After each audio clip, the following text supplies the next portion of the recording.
The babies are drowning, not in water, in rain. Cold, relentless rain that hammers through the open balcony door and soaks through the thin fabric of the stroller canopy.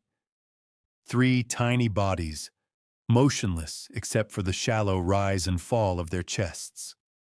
Their skin looks gray under the penthouse lights.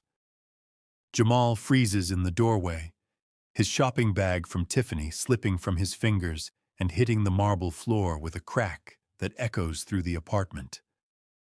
The sound doesn't wake them. Nothing wakes them. His hand moves instinctively to his swollen belly, 7 months pregnant, and now this. 3 infants, abandoned, in his home. His throat closes. The air smells wrong, metallic, like copper and expensive cologne mixed with something sour. Spoiled milk, maybe, or fear. He takes a step forward, his dress shoes squelching on the wet floor. Water has pooled beneath the stroller, spreading toward the white leather couch that cost more than most people make in a year. Hi, viewers. Kindly tell us where you're watching from and what time it is. Jamal's knees buckle. He catches himself on the arm of the couch, his breathing coming in short bursts. The triplets can't be more than 3 months old. Identical faces, same button noses, same dark curls plastered to their foreheads. They're dressed in clothes he recognizes, the blue onesies with tiny elephants that Dominic bought last week. The ones Dominic said were for when their own baby arrived. His phone buzzes in his pocket. He yanks it out with shaking hands. Dominic. On my way up. Emergency at the docks. Don't answer the door for anyone. The text is 3 minutes old. Jamal stares at it, then at the babies. The balcony door bangs against the wall as another gust of wind rips through the apartment. Rain sprays across his face. He moves without thinking, crossing to the stroller and pulling it away from the open door. His hands fumble with the brakes. One of the babies, the one on the left, makes a soft, whimpering sound. Alive. Thank God, alive. Jamal's fingers brush the baby's cheek, ice cold. He strips off his coat, cashmere, a gift from Dominic, and drapes it over the 3 of them. It's not enough. Nothing is enough. He grabs the throw blanket from the couch, wraps it around the stroller, and then realizes he's crying, hot tears mixing with cold rain on his face. The front door slams open. Jamal spins around, his heart launching into his throat. 2 figures stride in, Dominic and his brother Xavier. Both soaked, both furious. Dominic's suit is ruined, his white shirt transparent and clinging to his chest. Xavier looks worse. Blood on his knuckles, a cut above his eyebrow that's still bleeding. Dominic's eyes land on the stroller. His entire body goes rigid. No. The word comes out flat. Dead. No, no, no! He's across the room in 3 strides, shoving Jamal aside and dropping to his knees beside the stroller. His hands hover over the babies like he's afraid to touch them, like they might disintegrate. Xavier moves to the balcony door and yanks it shut. The sudden silence is deafening. Just the sound of rain against glass and Dominic's ragged breathing. Who did this? Dominic's voice is barely human. He lifts one of the babies, the middle one, and holds it against his chest. The baby doesn't cry, doesn't move, just breathes. Who the hell did this? I don't know. Jamal's voice cracks. I came home early. The event ended and I just wanted to rest, and they were here, like this. Xavier's jaw clenches. He pulls out his phone, his thumb moving fast across the screen. Security footage? Wiped. Dominic's arms tighten around the baby. Had to be. No one gets past our cameras without me knowing. Then someone on the inside. I know. Dominic's eyes cut to Xavier. something passes between them, something dark and violent and unspoken. I know. Jamal reaches for the other two babies, lifting them carefully. They're so light, too light. He can feel their heartbeats against his palms. Fast, fluttering, fragile. One of them opens its eyes, dark brown, unfocused. The baby's mouth opens in a silent cry. They need a hospital. Jamal's voice is steady now, stronger. Dominic, they need help. No hospitals. Xavier moves between them and the door. No police. No outside help. They could die. They'll definitely die if we involve outsiders. Xavier's face is stone. You know the rules, Jamal. You knew them when you moved in here. When you let Dominic put that ring on your finger and that baby in your belly. Our world doesn't call 911. The baby in Jamal's arms starts to cry. Really cry. The sound is thin and weak, but it cuts through the tension like a knife. The other two join in, their voices building into a chorus of distress that makes Jamal's chest ache. Dominic stands, still holding the baby, and looks at Xavier. Call Marcus.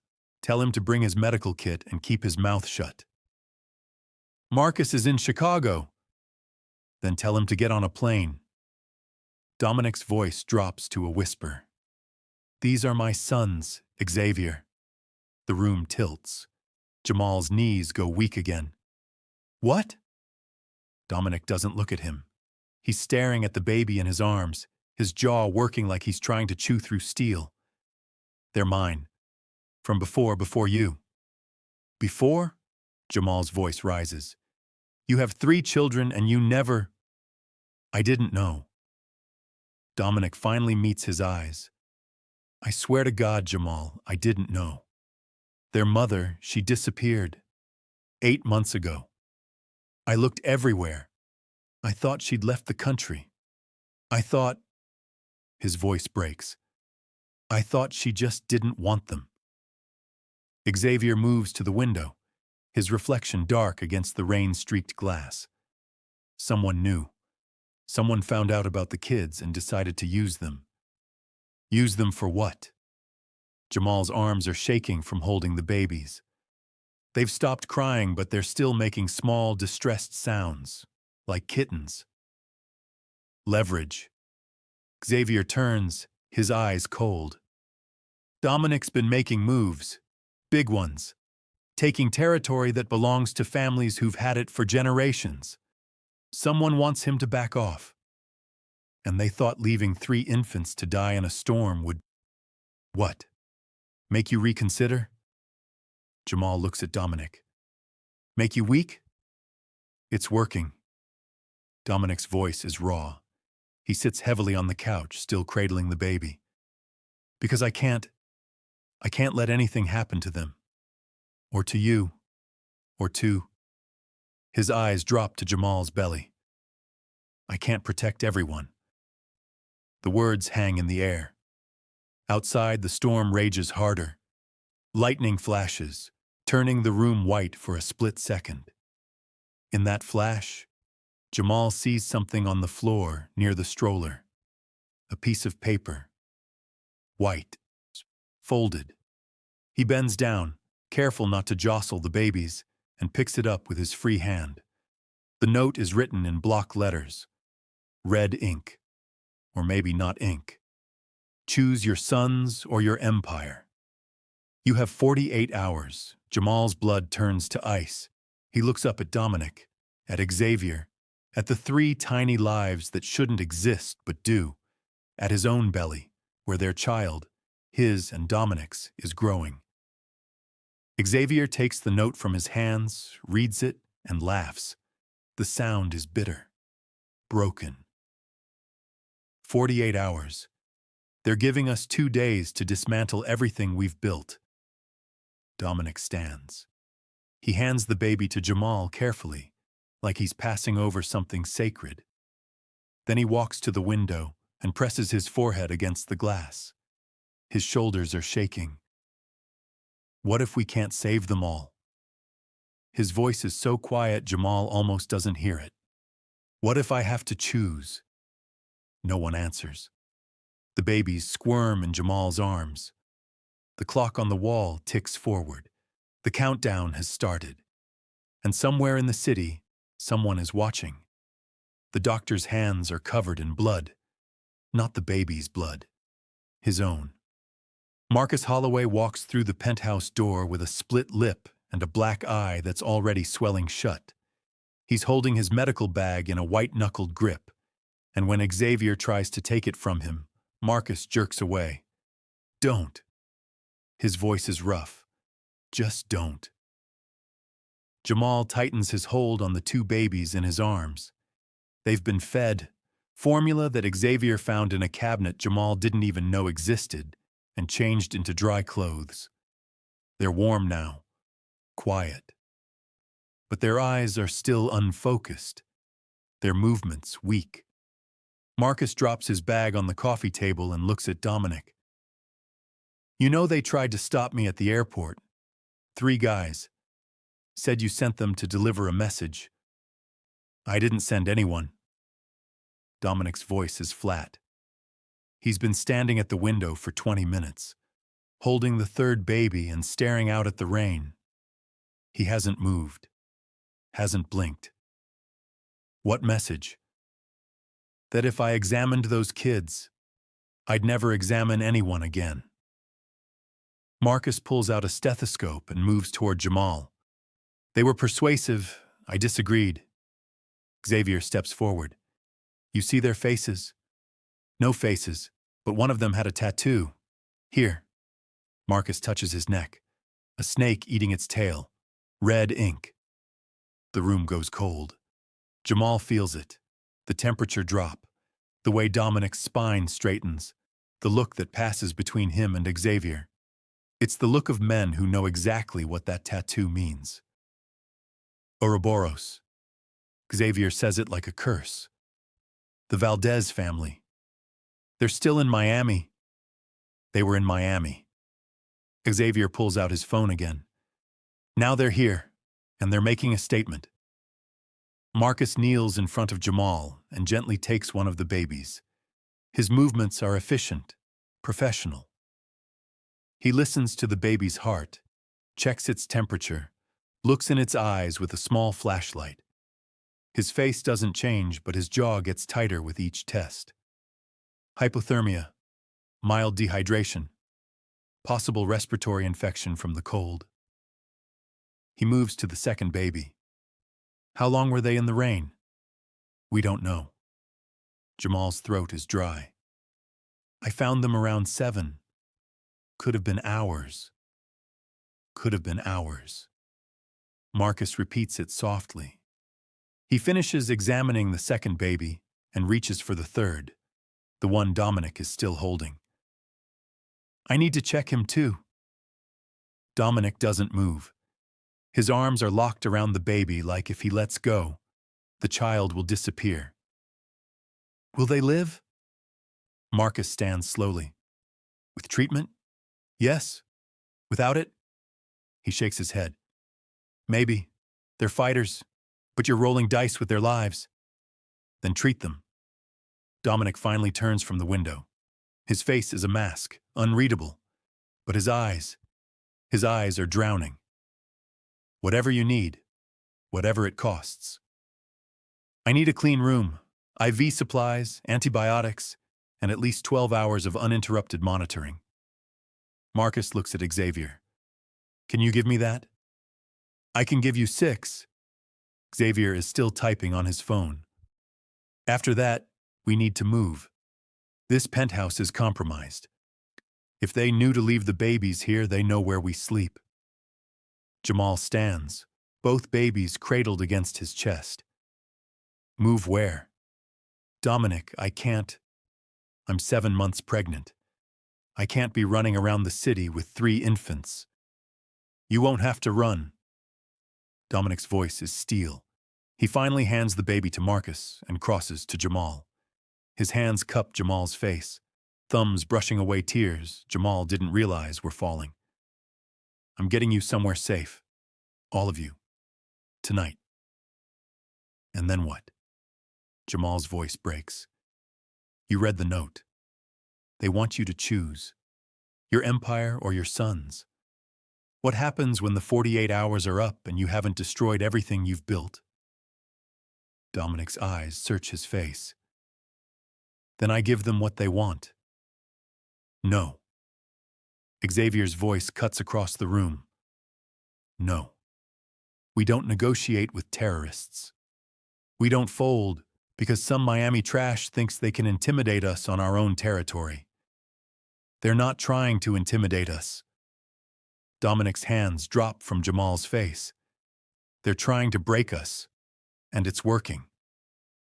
Marcus clears his throat. I need that clean room. Now. These babies need IV fluids in the next hour, or we're looking at kidney damage. Jamal follows Marcus down the hall to the guest bedroom, the one that was supposed to be a nursery. The walls are still bare. The crib is still in pieces on the floor. They were going to build it next week. Together. Dominic had insisted. Said he wanted to be the one to screw every bolt, to make sure it was safe.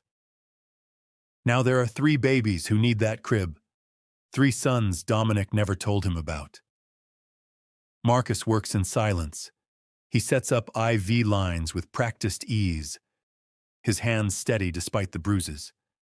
The babies barely flinch when he inserts the needles. They're too weak, too tired. You're angry. Marcus doesn't look up from his work. I'm confused. Jamal sinks into the chair by the window. His back aches. His feet are swollen. The baby inside him kicks hard, like it knows something is wrong. He never mentioned them. Not once. Would you have stayed if he had? Marcus tapes down the IV line and moves to the second baby. If he'd told you on day 1 that he had 3 kids with a woman who vanished? I don't know. Jamal's hand rests on his belly. Maybe, if he'd been honest. Dominic doesn't do honest. He does necessary. Marcus glances at him. You knew that when you said yes to him. To this life. I said yes to him. Not to... Jamal gestures helplessly at the babies. She's not to this. This is what loving him means. Marcus finishes with the last IV and checks each baby's vitals again. Secrets, danger, impossible choices. If you wanted safe, you should have married a teacher. A knock on the door. Xavier steps in, his phone pressed to his ear. He ends the call and looks at Marcus. We've got a safe house in Brooklyn, warehouse district, off the grid. I'm sending Jamal and the kids there with a security detail. What about Dominic? Jamal stands. He's coming, right? Xavier's silence is answer enough. Right? Jamal's voice rises. Xavier, he's coming. He's going to Miami. Xavier's face is stone. He's going to find out who did this and make sure they never threaten his family again. That's suicide. Jamal moves toward the door, but Xavier blocks him. The note said 48 hours. If he shows up in their city, they'll kill him. Maybe. Xavier's eyes are cold. Or maybe he'll kill them first. That's what he does, Jamal. That's who he is. Marcus starts packing up his supplies. The babies need to be kept warm, fed every 3 hours. IV bags changed every 6. I'll come with you to Brooklyn. Make sure they stabilize. No. Xavier shakes his head. You've done enough. Go home. Forget you saw this. I'm not leaving 3 infants. You're leaving or you're dying. Xavier's hand moves to his waistband. To the gun Jamal knows is there. Choose. Marcus looks at Jamal. There's an apology in his eyes. Then he picks up his bag and walks out. The door closes. The room is quiet except for the soft beeping of the IV monitors and the rain against the window. Jamal sinks back into the chair, his hands shaking. He's going to die. His voice is barely a whisper. Dominic is going to die, and I'm going to raise 4 babies alone. He's not going to die. Xavier moves to the window, checking the street below. He's going to win, because that's what he does. He wins. And if he doesn't? Xavier doesn't answer. He just keeps staring out at the rain, his hand resting on his gun. 30 minutes later, Jamal is in the back of a black SUV with 3 babies and 2 armed men he's never met. The driver doesn't speak, doesn't look at him, just drives through the rain-slicked streets toward Brooklyn. Jamal's phone buzzes. A text from Dominic. I love you. I'm sorry, I'll fix this. 3 sentences, that's all he gets. 3 sentences before Dominic boards a plane to Miami and walks into a war. Jamal types back, "Don't die." The message shows as read. No response comes. One of the babies starts to cry. The sound is stronger now, healthier. Jamal reaches over and touches the baby's hand. Tiny fingers wrap around his thumb. It's okay. He doesn't know if he's talking to the baby or himself. It's going to be okay. But the words taste like lies. The SUV pulls up to a warehouse with no sign. No lights. Just a metal door and a keypad. One of the guards gets out, punches in a code, and the door rolls open. Inside is darkness. Jamal carries the first baby in, then goes back for the others. The warehouse smells like concrete and oil. There's a freight elevator at the back. It groans as it carries them up 3 floors to a loft that's been converted into something almost livable. A bed, a couch, a kitchen area. And in the corner, 3 cribs. Someone knew. Someone prepared for this. The guards leave without a word. The door locks behind them. Jamal is alone with 3 babies who aren't his and one that is. 4 lives depending on him. 4 reasons to be terrified. He settles the babies into the cribs and collapses on the couch. His phone buzzes again.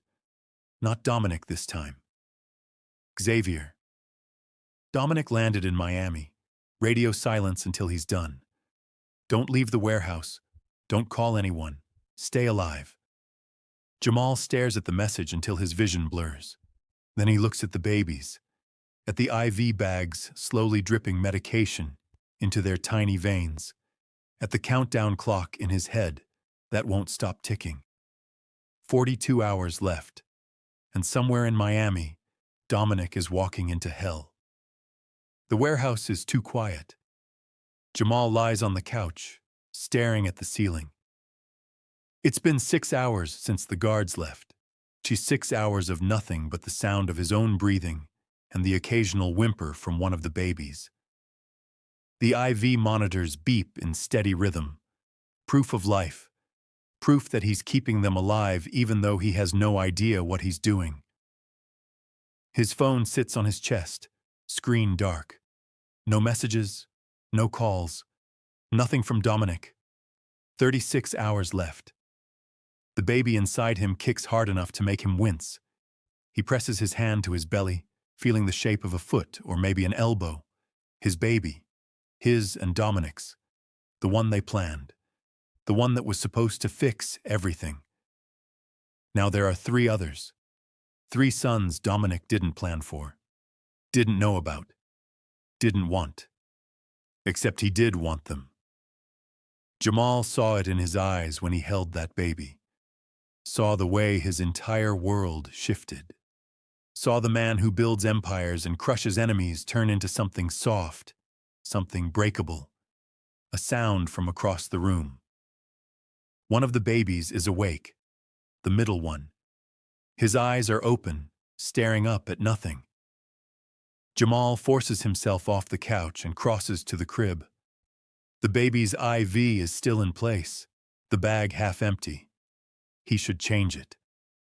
Marcus said every 6 hours. Jamal doesn't know how to change an IV bag. He pulls out his phone and searches for videos, finds one that looks simple enough, pauses it, plays it again.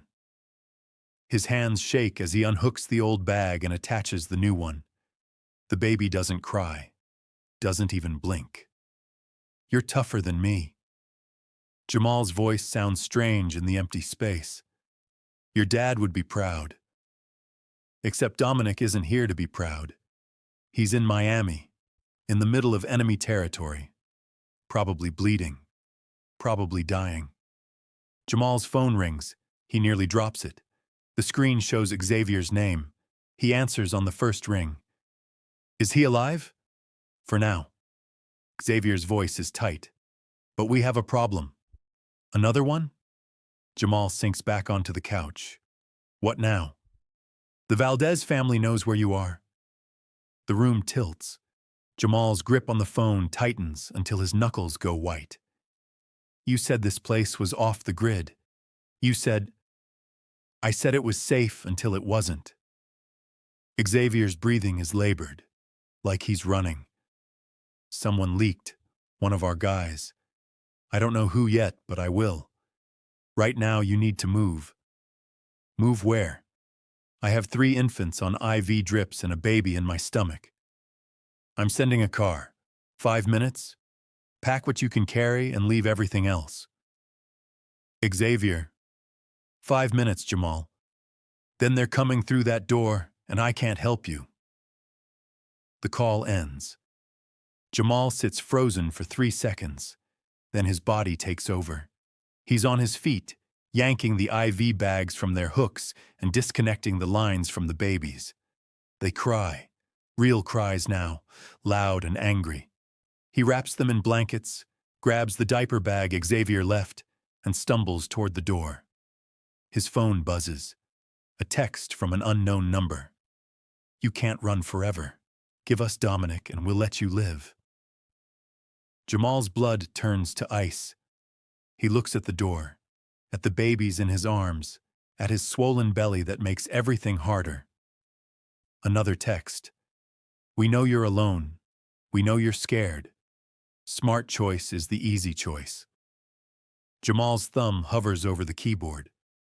He could respond, could ask what they want, could buy time. Instead, he deletes the messages and shoves the phone in his pocket. The freight elevator groans as it descends. Each floor feels like an eternity. The babies are screaming now, full-throated wails that echo in the metal shaft. Jamal tries to soothe them, but his own heart is racing too fast, his breathing too shallow. The elevator reaches the ground floor. The door opens. 3 men stand in the warehouse.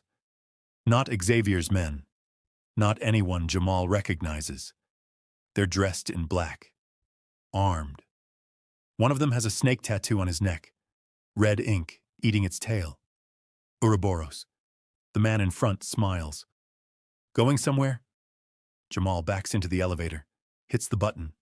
Nothing happens. The power is cut. "Come on now." The man steps forward. "Don't make this harder than it needs to be. We just want to talk." "About what?" Jamal's voice shakes. He shifts the babies in his arms, trying to shield them with his body. "About how you left 3 infants in the rain to die?" That was a message. The man's smile doesn't reach his eyes. "This is business.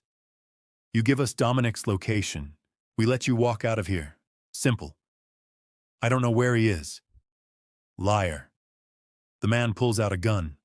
Casual, like he's checking his watch. "Last chance. Where is he?" Jamal's mind races. Dominic is in Miami. Somewhere. Fighting his way through the Valdez family's territory. If these men know where he is, they'll kill him. If they don't know, he has a chance. "Brooklyn." The word comes out before Jamal can stop it. "He's in Brooklyn, at the old shipping yard on Kent Avenue." The man studies him, long enough for Jamal's heart to stop. Then he lowers the gun. "See? That wasn't so hard. He turns to leave. The other two follow. Their footsteps echo across the concrete. Jamal waits until he can't hear them anymore. Then he collapses against the elevator wall, the babies still screaming in his arms. His phone buzzes. Xavier, where are you? Jamal, warehouse, elevator. They were here. Xavier, did you tell them anything? Jamal stares at the message. His thumb hovers over the keyboard. He could lie. Could say he kept his mouth shut. Could pretend he didn't just send 3 armed men to a random location in Brooklyn. But Xavier would know. Xavier always knows. Jamal, I sent them to Kent Avenue, the shipping yard. Is that bad? The response takes 30 seconds, long enough for Jamal to imagine every worst-case scenario. Xavier, that's where we keep our weapons and our enemies. Jamal's stomach drops. Xavier, you just sent them into a war zone, and if they survive, they'll know you lied. If they don't, their family will come for you. Another message. Xavier, car is outside, black sedan. Driver's name is Terrence. Get in. Don't stop. Don't look back. Jamal forces himself to stand. The babies have stopped crying, too exhausted to keep going. He carries them through the warehouse to the metal door. It's cracked open. Rain pours through the gap. Outside, the black sedan idles at the curb. The driver, Terrence, gets out and opens the back door. He's older, gray hair, scar across his cheek. He doesn't speak, just takes 2 of the babies and settles them into car seats that are already installed. Jamal climbs in with the 3rd baby. The door closes. The locks engage with a heavy click. Terrence gets back in the driver's seat.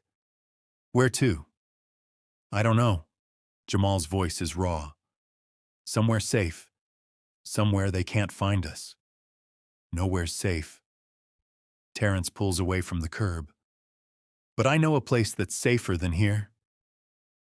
They drive through the rain, past dark buildings and empty streets, past the Brooklyn Bridge, its lights reflecting off the water, past neighborhoods Jamal doesn't recognize.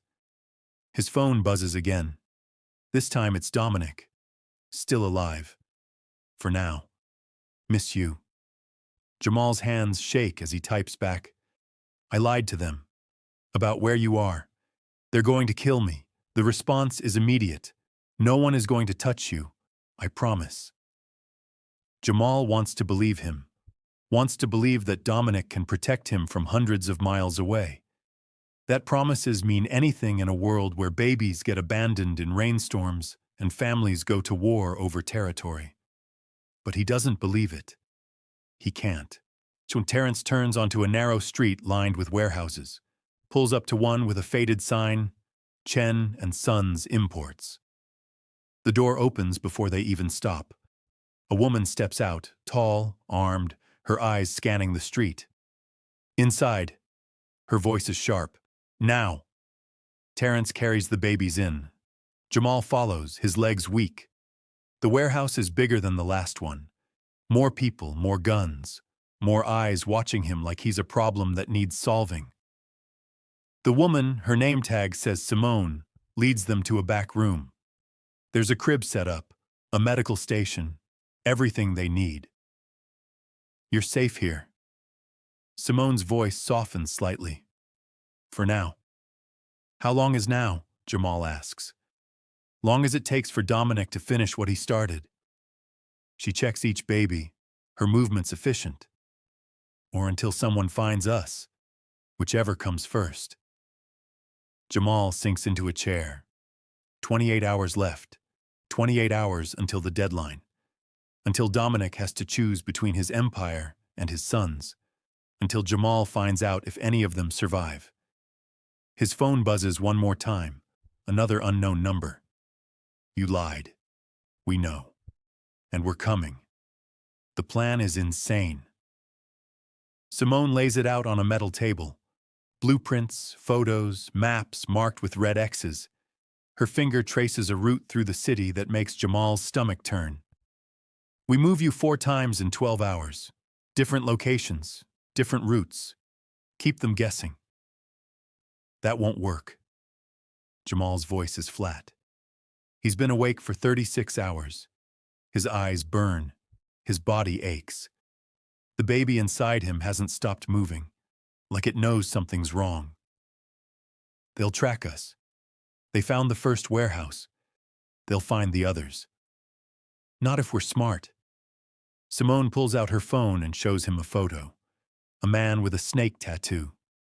The same one from the warehouse. This is Luis Valdez, second in command of the Miami family. He's in New York, leading the hunt. Then we're already dead. Jamal looks at the babies. They're sleeping now. Peaceful. Like they don't know their lives are being bartered like poker chips. If he's here, they're serious.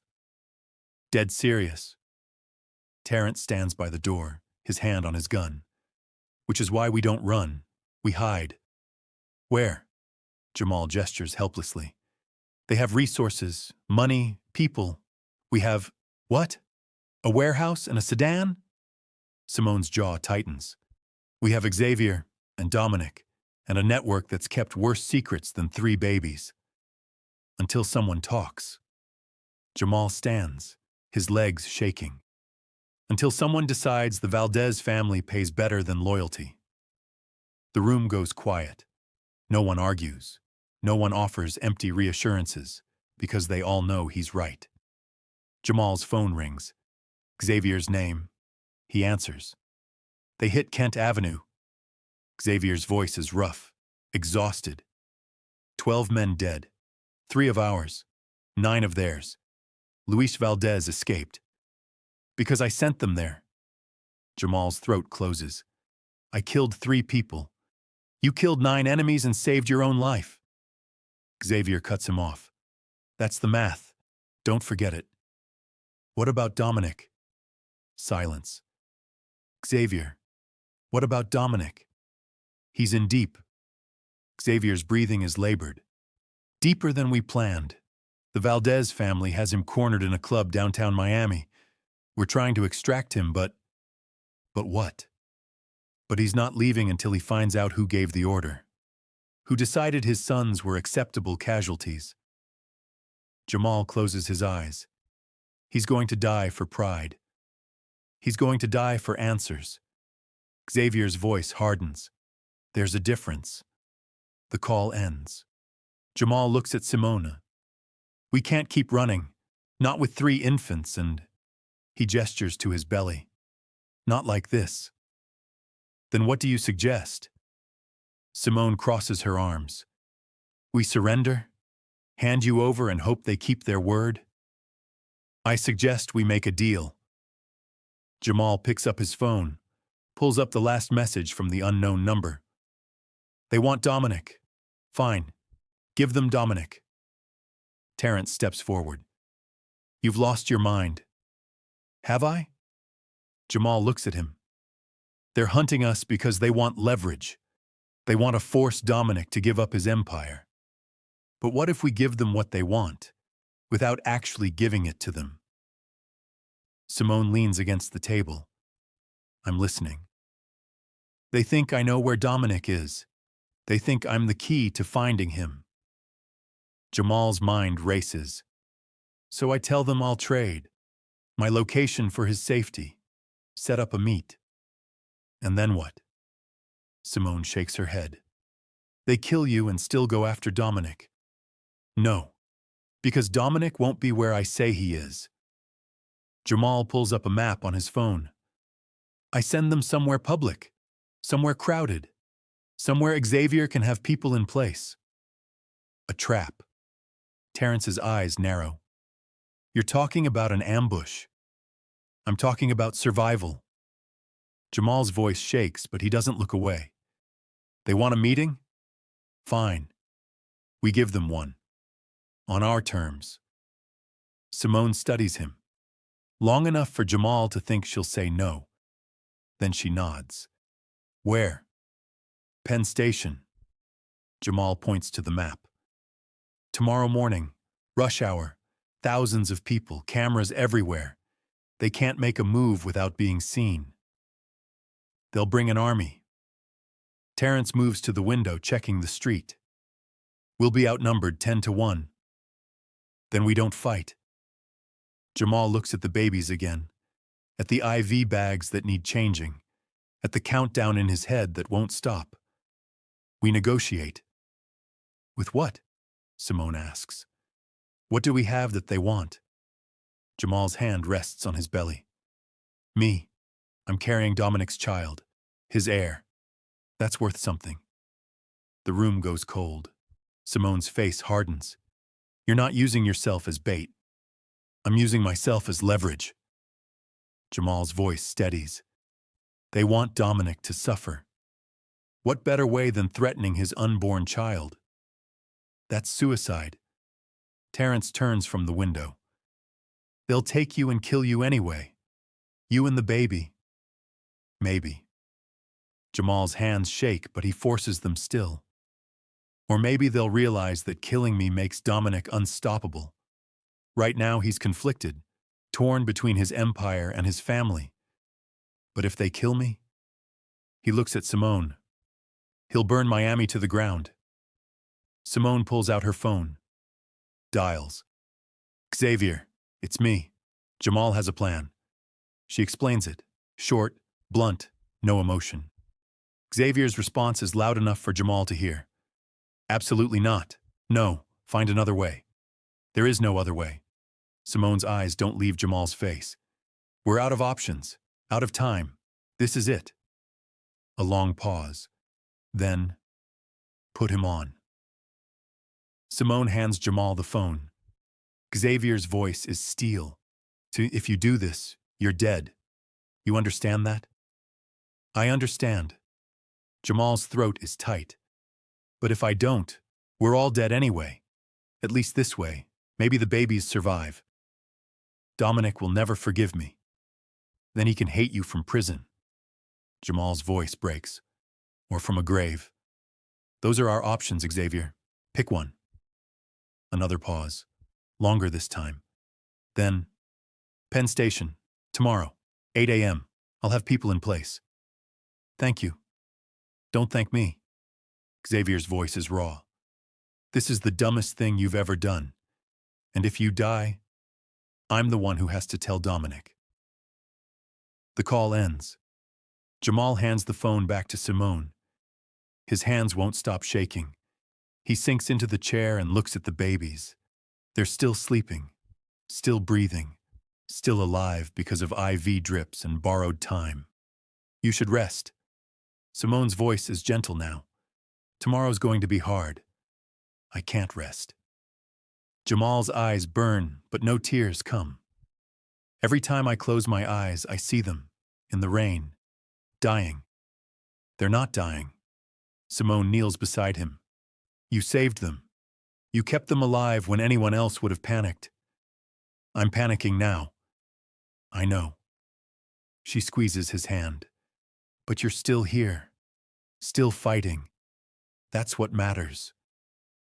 Jamal wants to believe her, wants to believe that any of this matters, that sacrificing himself will save the babies, save Dominic, save something. But he doesn't believe it. He can't.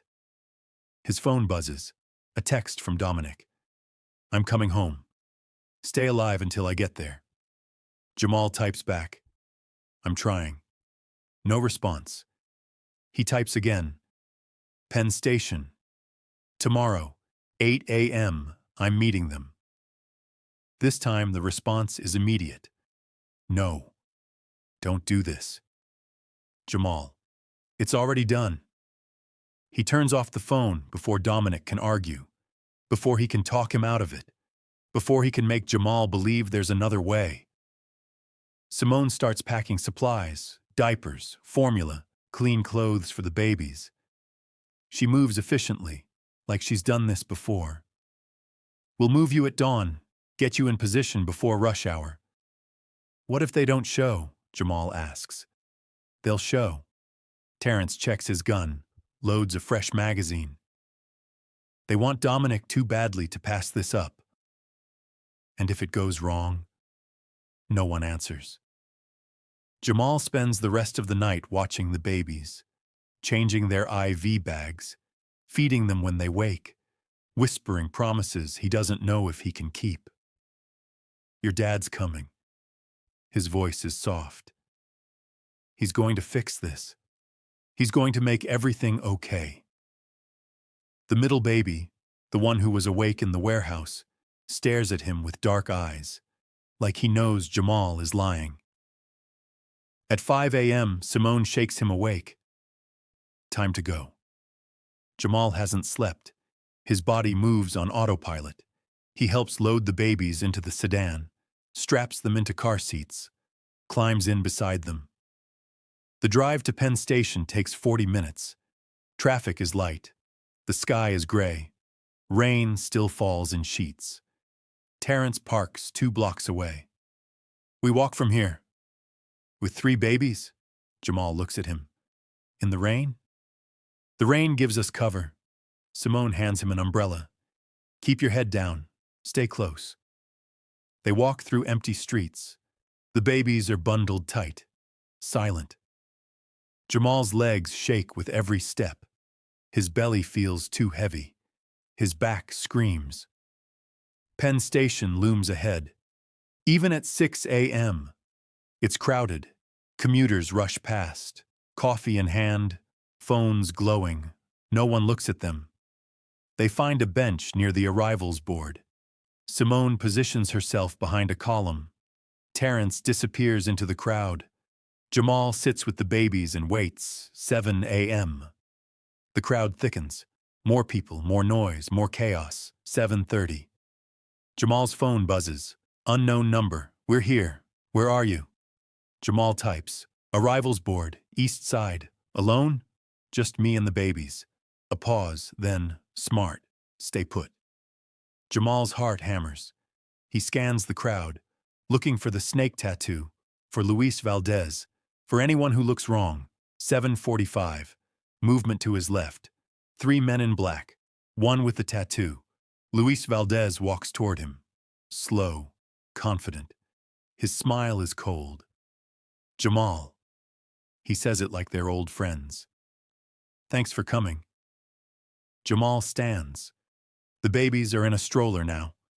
He positions himself between them and Luis. You wanted to talk, so talk. Luis looks at the babies, then at Jamal's belly. You're brave, I'll give you that. Stupid, but brave. What do you want?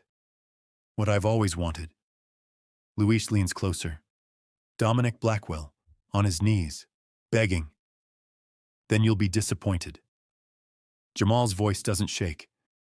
Because Dominic doesn't beg. Luis laughs. Everyone begs, eventually. Around them, the crowd shifts. Jamal sees movement, Xavier's people, closing in, surrounding them without being obvious. Luis sees it too. His smile fades. You set me up. I set up a meeting. Jamal steps back. You came. That's on you. Luis's hand moves toward his waistband, toward his gun, and then the world explodes. The gunshot doesn't come from Luis. It comes from behind him, from the crowd. A single crack that echoes through Penn Station like thunder. People scream. Bodies scatter. Luis drops to the ground, blood spreading across his chest. Jamal freezes. The stroller is inches from the spreading pool of red. He yanks it back, his hands shaking so hard he nearly tips it over. The babies start crying. Loud, terrified wails that cut through the chaos. More gunfire. Pop, pop, pop. 3 shots. 4. Jamal can't tell where they're coming from. He drops to his knees, covering the stroller with his body. His belly presses against the metal frame. The baby inside him kicks hard. Someone grabs his arm. Simone. Her face is splattered with blood. Move. Now. The babies. I've got them. She hauls the stroller backward, wheels skidding on the slick floor. Terrence appears beside her, his gun drawn. He fires twice into the crowd. 2 men in black fall. Jamal scrambles to his feet. His legs won't work right. His vision blurs. He stumbles after Simone, one hand pressed to his belly, the other reaching for the stroller. They don't make it 10 feet. A man steps out from behind a column. No snake tattoo. Different face. He's holding a phone. Filming. Don't move. Simone stops. Her gun is pointed at his chest. Drop it. Can't do that. The man smiles. See, my boss wants proof. Proof that Dominic Blackwell's family is alive. Proof that we can get to them anytime we want. Your boss is bleeding out on the floor. Terrence gestures toward Luis. You've got no leverage. Luis wasn't my boss. The man's smile widens. He was a distraction. Just like this meeting. Just like you. Jamal's blood turns to ice. Who do you work for? Someone who knows how to play the long game. The man keeps filming. Someone who knew Dominic would send his best people to protect you. Knew Xavier would set up an ambush. Knew you'd feel safe in a crowded place. Then why are you here? Simone's finger tightens on the trigger. If this was just a distraction, what was the point? The man lowers the phone. To show Dominic what happens when he doesn't listen. He pulls a detonator from his pocket. Simone fires. The man drops, but his finger squeezes the trigger as he falls. The explosion comes from the east side of the station, where they entered, where Xavier's people were stationed. The sound is deafening, a wall of pressure that slams into Jamal's chest and throws him backward. He hits the ground hard, his head cracking against tile. The babies scream. Or maybe that's him screaming. He can't tell. Smoke fills the air, thick, black, choking. Jamal tries to stand, but his legs won't hold him. His belly aches, sharp, wrong. He touches his side and his hand comes away red. Not his blood, the man's blood, or Luis's, or someone else's. There's too much blood to tell. Simone is beside him, pulling him up. Her mouth moves, but he can't hear her. Can't hear anything except ringing. She shoves the stroller into his hands and points toward the west exit. Jamal runs, or tries to. His body feels disconnected, heavy. The stroller wobbles. One of the babies has stopped crying. The middle one, the one who was awake that first night. No. The word comes out as a whisper. Jamal stops, looks down at the baby. Eyes closed, chest rising and falling. Just sleeping. Just exhausted. Not dead. Not yet. He keeps moving, through smoke, through screaming crowds, through pools of blood and bodies he doesn't let himself look at. Terrence is ahead, clearing a path. His gun is empty, but he swings it like a club. 3 men go down. They burst through the west exit into gray morning light. Rain hits Jamal's face. Cold, grounding. He gasps for air, his lungs burning from smoke. A black SUV screeches to a stop at the curb. The door flies open. Xavier is behind the wheel, his face pale. Get in. Jamal doesn't argue. He shoves the stroller into the back seat and climbs in after it. Simone and Terrence pile in. The door slams. Xavier floors it. What the hell happened? Xavier's voice is raw. That wasn't Luis's crew. That was a setup. Simone wipes blood from her face. Luis was bait. The explosion was the trap. How many dead? Xavier's hands grip the wheel so hard his knuckles are white. Don't know. Terrence reloads his gun. 12? 15?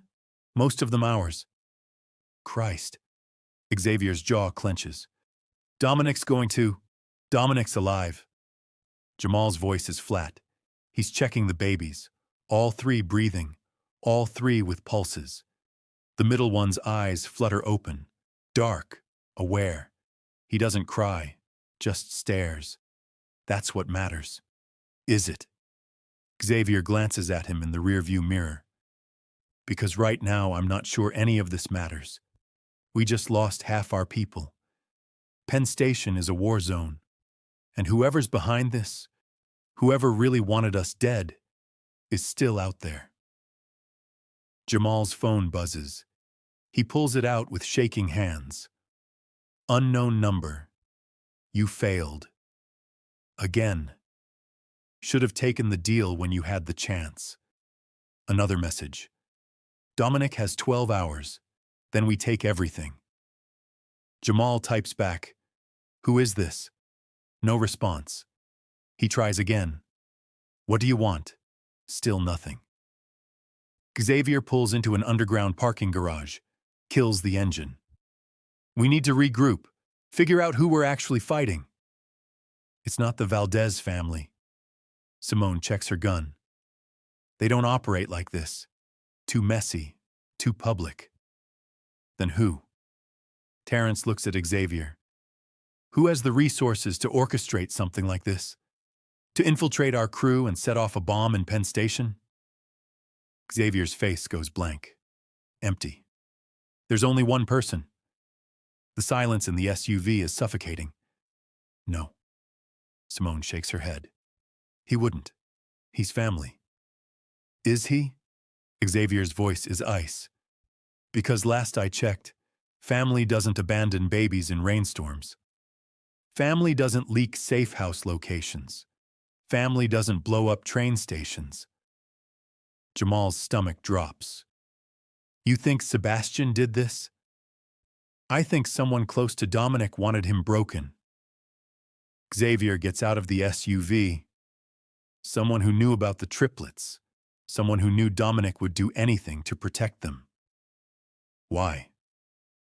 Jamal climbs out, pulling the stroller with him. His legs are weak. His belly aches. What does Sebastian gain from this? Control. Xavier starts walking toward an elevator. Dominic's been in charge for 5 years, built an empire, made the family richer than we've ever been. But Sebastian's always been second, always in his shadow. So he destroys everything to get out of it? Simone follows. That's insane. That's ambition. Xavier hits the elevator button. And if I'm right, we're all dead anyway. The elevator rises. 3 floors. 4. 5. It stops at the top floor of a building Jamal doesn't recognize. The doors open to a penthouse, smaller than Dominic's, but just as expensive. Floor-to-ceiling windows, view of the city, furniture that costs more than cars. And standing by the window, phone pressed to his ear, is Sebastian Blackwell. He turns when they enter. His expression doesn't change. Took you long enough? Xavier pulls his gun.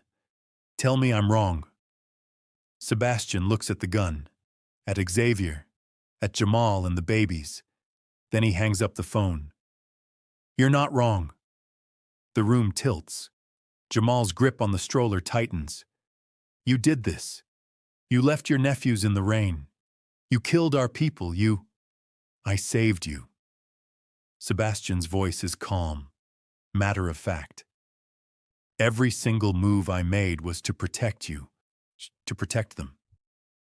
By blowing up Penn Station? Simone's hand moves to her gun. By nearly killing us? By showing Dominic what happens when he tries to have both. Sebastian crosses the room.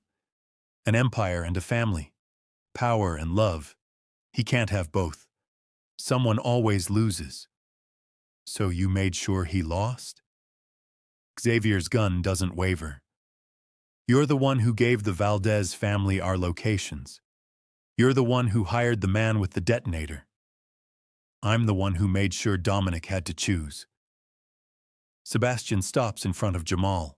His eyes drop to the stroller, to the babies. And he chose wrong. What are you talking about? Jamal's voice shakes. Dominic chose his family. He went to Miami to protect us. He went to Miami for revenge. Sebastian's smile is sad. Not protection. Revenge. He's not fighting to save you. He's fighting to punish them. And that's the problem. Xavier takes a step forward. You've got 5 seconds to explain before I put a bullet in your head. Sebastian looks at him. The Valdez family doesn't want Dominic dead. They want him compliant, cooperative. And the only way to make that happen is to take away everything he loves. Then why hire you? Simone demands. Why trust a Blackwell? Because they didn't hire me. Sebastian pulls out his phone, shows them a photo. A man Jamal doesn't recognize. Older, gray hair, scar across his throat. This is Marco Valdez, Luisha's father, the real head of the family, and he's dying. So? Xavier's finger tightens on the trigger. What does that have to do with you? Everything. Sebastian pockets the phone. Marco's dying and he doesn't trust his sons to run the family. Doesn't trust anyone, so he made a deal. With me. I deliver Dominic, broken, desperate, willing to negotiate, and I get control of the Miami territory. You sold out your own brother. Jamal's voice is barely a whisper. For territory. I sold out my brother for survival. Sebastian's face hardens. Dominic's been making enemies for 5 years, building an empire that's too big, too loud, too dangerous. Eventually, someone was going to come for all of us. I just made sure I'd be on the winning side. Xavier fires. The bullet hits Sebastian in the shoulder. He staggers back, blood spreading across his shirt. But he doesn't fall, doesn't scream. Just presses his hand to the wound and looks at Xavier. That was a warning shot. Next one won't be. There won't be a next one. Xavier fires again. This time, Sebastian drops. Jamal turns away, pulling the stroller toward the elevator. His hands shake. His vision blurs. Behind him, Simone is shouting. Terrence is checking Sebastian's pulse. Xavier is reloading his gun. But all Jamal can think about is the countdown clock. 8 hours left. And Dominic still doesn't know his own brother betrayed him. Sebastian's blood pools on the white marble floor. Jamal can't look away. The red spreads in uneven circles, seeping into grout lines, reflecting the overhead lights. Sebastian's chest still rises and falls. Shallow, wet. His eyes are open, staring at the ceiling like he's counting the seconds he has left. Xavier stands over him, gun still raised. Where's Marco Valdez? Sebastian's laugh comes out as a cough. Blood bubbles at his lips. You think killing me changes anything? Marco already won. Answer the question. Xavier's voice is flat, empty of everything except the need to know. Miami. Sebastian's hand clutches his shoulder wound. The bullet went clean through. The club on Ocean Drive, where Dominic is. The room goes silent. Even the babies stop fussing. Jamal's grip on the stroller tightens until his knuckles ache. Dominic walked into a trap. Jamal's voice doesn't sound like his own. You sent him there knowing Marco would be waiting. I sent him there knowing he'd fight. Sebastian's eyes find Jamal's. That's what he does. What he's always done. Fight until there's nothing left to fight for. Simone kicks Sebastian's leg. How many men does Marco have at the club? Enough. Sebastian's breathing gets rougher. 20. Maybe 30. Dominic brought 5. 5 against 30. Terrence moves to the window, pulling out his phone. He's dead already. No. Jamal shakes his head. He's not. He can't be. Can't doesn't matter. Xavier holsters his gun. What matters is we're running out of time. 4 hours until Marco's deadline. If Dominic doesn't surrender by then, he dies anyway, Sebastian finishes. And you all die with him. That was always the plan. Jamal's phone buzzes. He pulls it out, hands shaking so badly he almost drops it. Dominic, tell the babies I'm sorry. Jamal's vision blurs. He types back, "Don't you dare! Don't you dare give up! The response takes too long. When it comes, it's just 3 words. I love you." Jamal's legs give out. He sinks to the floor beside the stroller, his back against the wall. The baby inside him kicks hard enough to hurt. Or maybe that's his heart breaking. He can't tell anymore. Xavier crouches in front of him. "We can still fix this." "How?"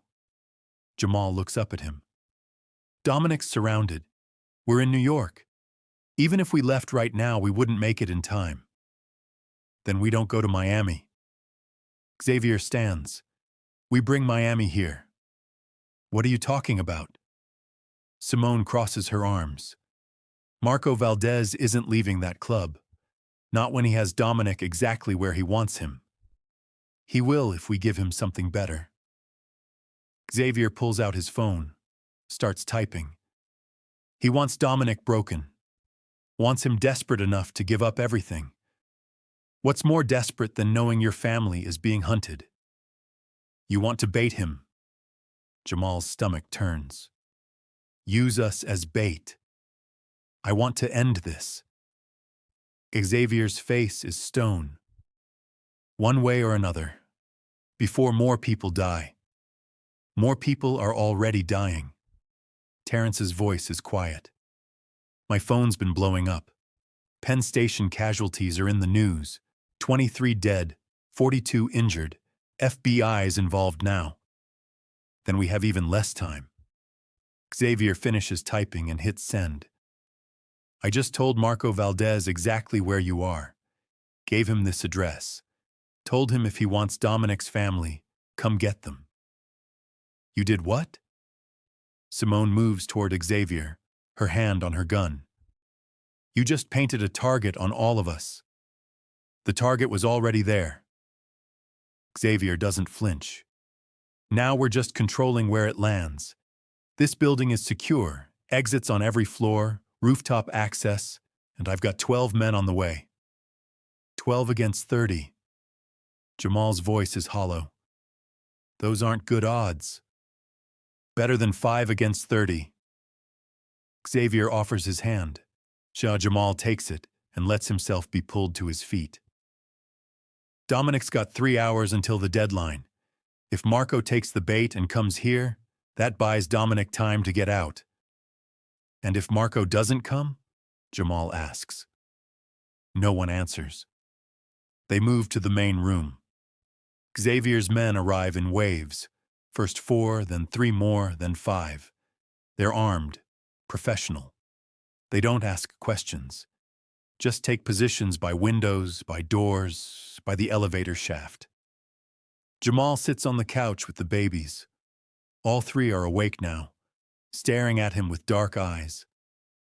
The middle one, the one who never cries, reaches for Jamal's hand. Tiny fingers wrap around his thumb. Your dad's coming back. Jamal whispers it. Needs to believe it. He's going to fix this. But the baby just stares, like he knows better. 30 minutes pass, then an hour. Xavier paces by the window, phone pressed to his ear. Simone checks weapons. Terrence watches security feeds on a laptop. Movement. Terrence's voice cuts through the tension. Ground floor, 6 men entering the building. Xavier moves to look over his shoulder. That's not Marco's crew. How do you know? Simone joins them. Because Marco doesn't move in groups of 6. Xavier's jaw clenches. He moves in armies. The elevator dings. Everyone's guns come up. The doors open. A man steps out. Not Marco. Not anyone Jamal recognizes. He's young, maybe 25, dressed in a suit that doesn't fit right. His hands are empty, raised. "I'm not armed." His voice shakes. "I'm here to deliver a message." "From who?" Xavier's gun doesn't waver. "From Marco Valdez." The man swallows hard. "He says you can keep the babies. Keep the pregnant one. You can keep everyone. He doesn't care about leverage anymore." "Why not?" Simone asks. "Because he already has what he wants." The man pulls out his phone, shows them a video. He has Dominic. The video is dark, grainy, shot on a phone in a basement or warehouse. Dominic is on his knees, hands tied behind his back. His face is bruised, bleeding, but his eyes are still sharp, still defiant. A voice off camera speaks, older, rough. "Tell them." Dominic's jaw clenches. "I'm giving up the empire. All of it. Territory, connections, everything. It's over." The video ends. Jamal can't breathe, can't think. The room spins. Xavier is talking, but the words don't make sense. Simone is shouting. Terrence is on the phone. Everything is noise and chaos, and Dominic's face on that screen, defeated. The messenger backs toward the elevator. "Marco says you have 1 hour to evacuate New York. After that, anyone connected to the Blackwell family is a target." He's gone before anyone can respond. The elevator doors close. Silence falls. Xavier looks at Jamal. "We need to move, now." "Move where?" Jamal's voice cracks.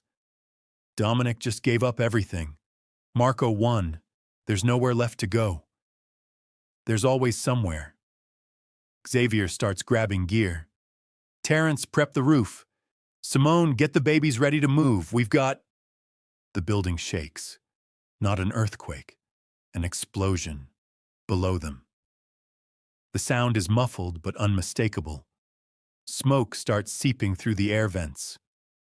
They're not waiting an hour. Terrence moves to the window. They're clearing the building floor by floor. Another explosion. Closer this time. The lights flicker. One of Xavier's men runs in from the hallway. Stairwells are compromised. Fire on floors 2 through 4. We're trapped. Roof. Xavier's voice is ice. Move. They run. Jamal pushes the stroller toward the emergency exit. His belly slows him down, makes everything harder. Behind him, gunfire erupts. Xavier's men are holding the elevator, buying time. The rooftop door slams open. Cold air hits Jamal's face. Rain falls in sheets. The city sprawls below them, lights twinkling through the storm. A helicopter sits in the center of the roof, engine already running. Xavier's escape plan. "Get in." Xavier practically throws Jamal toward it. Simone grabs the babies. Terrence provides cover fire as more of Marco's men pour through the stairwell. Jamal climbs into the helicopter. The babies are strapped into makeshift seats. The pilot, someone Jamal doesn't recognize, doesn't look at him, just focuses on the controls. Xavier jumps in last. The door closes. The helicopter lifts. Below them, the building erupts. Fire and smoke pour from windows. Marco's men scatter, but in the chaos, Jamal sees him, standing on the street, looking up. Marco Valdez, gray hair, scar across his throat. He's smiling. Jamal's phone buzzes. He looks down. Unknown number. "Run all you want. Your husband already lost." The helicopter banks hard. The city tilts. And somewhere in Miami, Dominic is on his knees, giving up everything he built. For them. For the babies. For Jamal. The countdown clock hits 0, and the war is over before it really began. The helicopter lands in a field outside Philadelphia. No lights, no buildings, just empty land and the sound of rain hitting metal. The pilot cuts the engine and turns to Xavier. "And this is as far as I go." "That's fine." Xavier hands him cash. Thick stack. "Forget you saw us." The pilot takes the money and leaves. Doesn't look back. Within seconds, he's swallowed by darkness. Jamal climbs out, pulling the stroller behind him. His legs are numb. His belly aches. The babies are crying again. Exhausted, overwhelmed, too young to understand why their world keeps exploding. Simone surveys the area. "Where are we?" "Safe house." Xavier points toward a structure in the distance, barely visible through the rain. "Been in the family for 30 years, off every grid. No one knows about it except me. And Sebastian." Terrence's voice is flat. "He knew. Sebastian's dead." Xavier starts walking. Or close enough. They trudge through mud toward the building. It's smaller than Jamal expected. More cabin than house. Wood siding, tin roof, windows dark. But when Xavier opens the door, the inside is clean. Functional, beds, kitchen, running water. "We hole up here until I figure out next moves." Xavier starts checking rooms. "Get the babies settled. Rest if you can." "Rest?" Jamal's laugh comes out broken. "Dominic just surrendered his entire empire, and you want me to rest? What do you want me to say?" Xavier turns on him. "That we can fix this? That there's some magic solution that saves everyone?" "There isn't. Dominic made his choice. He chose us." Jamal's voice shakes. "He gave up everything for us, and you're acting like it doesn't matter." "It matters." Xavier's face cracks. "Just for a second. It matters more than you know. But right now, keeping you alive is all I can do. So let me do it." The fight drains out of Jamal. He sinks into a chair, his hands resting on his belly. The baby inside him has stopped kicking. Or maybe Jamal's too numb to feel it anymore. Simone heats formula on the stove, feeds the babies one by one. They drink hungrily, their eyes already drooping. Terrence stands guard by the window, his gun never leaving his hand. Jamal's phone buzzes. He's afraid to look, afraid it's another message from Marco, another video of Dominic broken. But it's not. It's a number he recognizes, one he hasn't seen in months. "Unknown. You don't know me. But I knew their mother." Jamal's heart stops. He types back, "Who is this?" "Unknown. Someone who can help. If you're willing to listen, help how?" "Unknown. Marco Valdez doesn't want Dominic's empire. He wants revenge. For something that happened 20 years ago. Something Dominic's father did." Jamal looks up. Xavier is across the room, talking to Simone in low tones. Terrence is still at the window. No one's watching him. What did his father do? Unknown. Killed Marco's daughter. Made it look like an accident. Marco's been waiting 2 decades for payback. Jamal's hands shake. Why tell me this? Unknown. Because the baby's mother was Marco's granddaughter, and he didn't know they existed until 3 months ago. The room tilts. Jamal reads the message again, then again. The pieces click into place. The triplets, the timing. The way Marco seemed to know everything about Dominic's life. Dominic doesn't know. Unknown. No. And if he finds out, he'll realize he can't win, can't negotiate, can't even surrender, because Marco won't stop until every Blackwell is dead. Then why are the babies still alive? Unknown. Because I made Marco promise. I told him they're innocent, but promises only last so long. Jamal stands. His legs shake, but he crosses to Xavier. We need to call Dominic. Can't. Xavier doesn't look at him. Marco has his phone. Anything we say, Marco hears. Then we need another way. Jamal shoves his phone at Xavier. Read this. Xavier reads. His face goes pale, then hard. Where did you get this? Someone who knew the baby's mother. Jamal takes the phone back. Someone who knows Marco's real plan. And you believe them? Xavier's eyes narrow. Could be another trap. Could be the truth. Jamal looks at the babies, at Simone feeding them, at the way they trust her even though she's a stranger. Either way, we can't just hide here and hope Marco keeps his word. Then what do you suggest? Xavier crosses his arms. We're out of resources, out of allies, out of time. Dominic's in custody, and we're 300 miles away with 3 infants and a pregnant Omega who can barely walk. I suggest we give Marco what he really wants. Jamal's voice steadies. Not Dominic's empire, not leverage, revenge. Against who? Simone looks up from the babies. Dominic's father is dead, has been for 10 years. But his legacy isn't.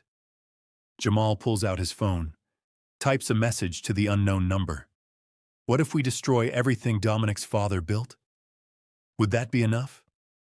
The response comes fast. Marco would listen. But how do you destroy a legacy? Jamal types. The same way you build one, piece by piece. He looks at Xavier. Dominic's father left assets, properties, investments, things that still generate money for the family. What if we liquidate all of it? Should give the money to Marco's remaining family? That's billions of dollars. Xavier's voice is flat. Gone. Just like that. Better than all of us dead. Jamal moves to the window. Outside, rain hammers the field. Money can be earned back. Lives can't. Terrence speaks from his position by the door. Marco won't accept it. He's too far in. Too much blood spilled. Maybe. Jamal's hand rests on his belly. But maybe he'll see it as justice. For his daughter. For his granddaughter. For 20 years of waiting. Xavier pulls out his phone. I'll need to make calls. A lot of calls. Every account will need to be drained. Every property transferred. It'll take hours. We have 2 hours before sunrise. Jamal looks at him. Make it work. Xavier nods. Starts dialing. His voice is low, urgent, as he talks to lawyers, accountants, to people Jamal's never heard of, moving money, destroying a legacy one transaction at a time. Simone finishes feeding the babies and lays them in a makeshift crib. 3 couch cushions lined with blankets. They sleep instantly, exhausted, safe, for now. Jamal sits beside them, watches their tiny chests rise and fall. The middle one's hand reaches out, grasping at air. Jamal gives him his finger. The baby's grip tightens. Your grandmother would have loved you. Jamal whispers it. Doesn't know if it's true. Doesn't matter. Your dad does. That's enough. His phone buzzes. The unknown number again. Unknown. Marco agreed to meet. Neutral location. Just you and him. Why me? Unknown. Because you're the only one he won't kill on sight. You're carrying Dominic's child, his great-grandchild. That means something to him. When? Unknown. Dawn. Pier 17 in Manhattan. Come alone or he'll know. Jamal looks at Xavier. He's still on the phone, his face drawn, exhausted. At Simone, cleaning her gun with mechanical precision. At Terrence, watching the darkness like enemies might pour through any second. None of them would let him go alone. None of them would believe this is anything but suicide. So Jamal doesn't tell them. He waits until Xavier steps outside to take another call, until Simone goes to check the perimeter, until Terrence's eyes droop from exhaustion. Then he writes a note, places it on the table, takes one of the babies, the middle one, the quiet one, and walks out into the rain. The note says, "I'm fixing this. Don't follow me. Take care of the others." Outside, the rain is cold, soaking. The baby whimpers but doesn't cry. Jamal wraps him tight in a blanket and starts walking. There's a road a mile away. He'll hitchhike. Find a bus. Something. Manhattan is 4 hours away. Dawn is in 3. He needs to move faster. Behind him, the cabin door opens. Simone's voice cuts through the rain. "Jamal, stop." He doesn't stop, doesn't turn around, just keeps walking. "If you do this, you're dead." She's running now, catching up. "Marco will kill you and take that baby, and there's nothing we can do to stop him." "Then I'm already dead." Jamal's voice breaks. "We all are, unless someone makes a different choice." Simone grabs his arm, spins him around. Her face is wet, rain or tears, hard to tell. "This isn't your choice to make." "Yes, it is." Jamal pulls away. "Dominic chose us. Xavier chose to destroy the legacy. Now I choose to end this." "By sacrificing yourself?" Simone's hand moves to her gun. "That's not heroic. That's stupid." "Maybe." Jamal looks down at the baby, at the dark eyes staring up at him, trusting, innocent. "But it's the only option we have left." He turns and keeps walking. Simone doesn't follow, doesn't shoot, just stands in the rain and watches him disappear into darkness. The road comes faster than expected. A truck passes. Jamal flags it down. The driver, an older woman with kind eyes, doesn't ask questions, just lets him in. "Where you headed?" She glances at the baby, at Jamal's belly, at the desperation written across his face. "Manhattan." Jamal's voice is steady. "Pier 17. I need to get there by dawn." The woman nods. "I'll get you close." They drive in silence. The baby sleeps against Jamal's chest. The rain doesn't stop. The miles blur together. 2 hours until dawn, then 1, then 30 minutes. The woman drops him 3 blocks from the pier, hands him an umbrella. "Whatever you're doing, I hope it's worth it." "Me too." Jamal takes the umbrella, watches her drive away. Pier 17 is empty. No people, no boats. Just the sound of water lapping against wood and the distant hum of the city waking up. A figure stands at the end of the pier. Older, gray hair, scar across his throat. Marco Valdez. Jamal walks toward him. Each step feels like walking to his own execution. The baby wakes, makes soft sounds. Marco turns, their eyes meet, and the sun starts to rise over Manhattan. Marco Valdez's hands are empty. That's the first thing Jamal notices. No gun, no weapon. Just an old man standing at the edge of a pier, watching the sunrise like he has all the time in the world. "You came alone." Marco's voice is rough, worn down by decades of cigarettes and screaming orders. "That was stupid." Stupid seems to be my specialty lately. Jamal stops 10 feet away. The baby squirms in his arms. Marco's eyes drop to him. Something crosses his face. Pain, or maybe regret. Hard to tell. "That's Dominic's son." "Yes."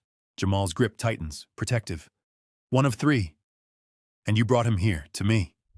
Marco steps closer. "Why?" "Because you're his great-grandfather." The words taste strange, wrong. "Because 20 years ago your daughter died, and you blame Dominic's father." Marco's jaw clenches. "How do you know about that?" "Someone told me." Jamal doesn't elaborate. "Someone who wants this to end as much as I do." Nothing ends. Marco looks back at the water. Not blood debts, not revenge. It just keeps going, generation after generation, until everyone's dead. "Is that what you want?" Jamal asks. "Everyone dead, including your own great-grandchildren?" Marco's silence is answer enough. Dominic's father killed your daughter. Jamal's voice shakes, but he forces it steady. Made it look like an accident. I can't change that. Can't bring her back. But I can make sure his legacy doesn't keep hurting people. How? Marco turns.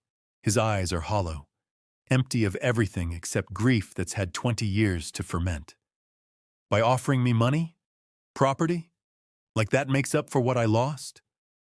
No. Jamal shakes his head. Nothing makes up for that. But maybe it gives your daughter's memory something better than revenge. Maybe it gives her great-grandchildren a chance to live. Marco steps closer.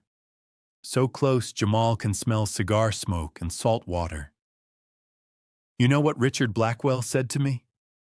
After he killed my Elena? He said accidents happen. That she was in the wrong place at the wrong time.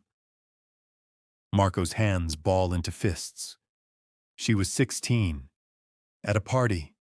He ran her down in his car because she saw him kill a rival. 16 years old, and he left her bleeding on the street. Jamal's stomach turns. I'm sorry. Sorry. Marco laughs. The sound is bitter, broken. Everyone's sorry. But sorry doesn't bring her back. Doesn't change what happened. You're right. Jamal looks down at the baby, at the face that looks so much like Dominic's. Nothing changes the past, but we can change what comes next. By giving me money?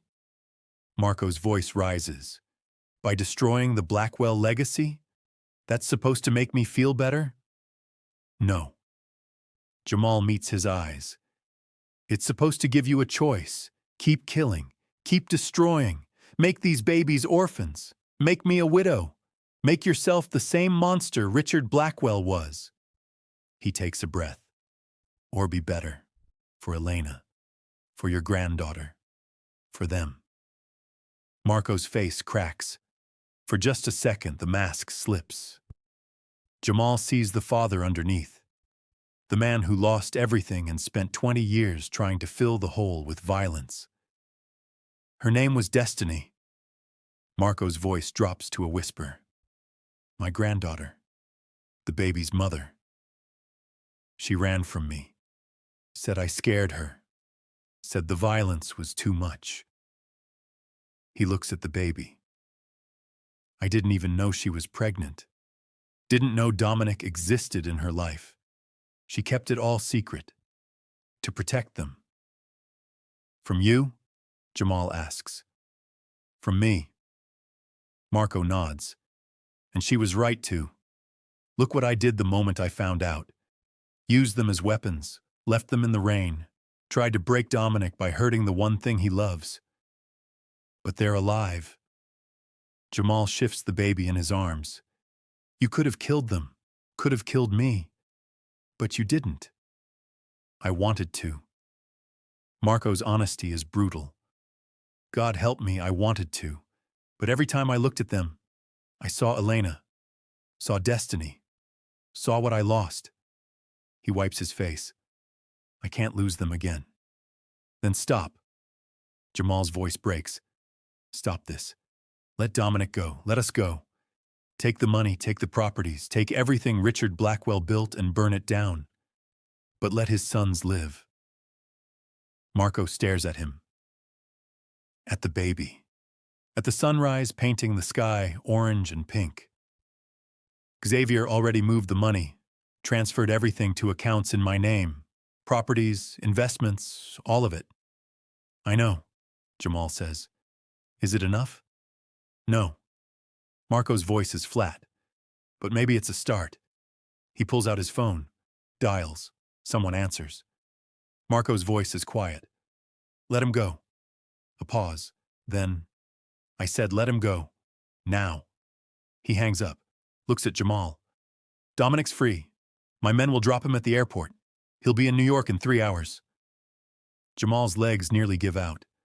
Relief crashes through him so hard he has to sit down on the wet pier. The baby makes a sound.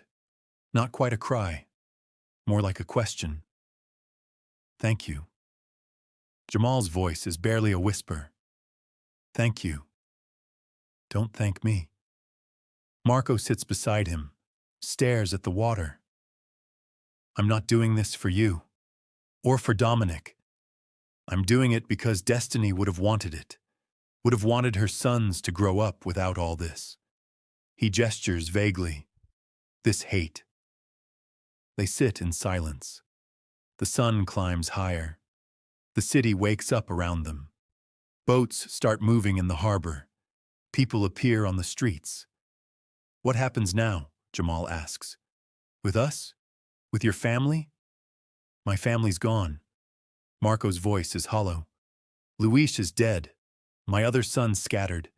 It's just me now, and enough money to disappear forever. He looks at the baby. Maybe that's what I should do. Disappear. Let you all have a chance at something normal. Nothing about our life is normal. Jamal stands slowly. His back aches. His feet are swollen. The baby is getting heavy.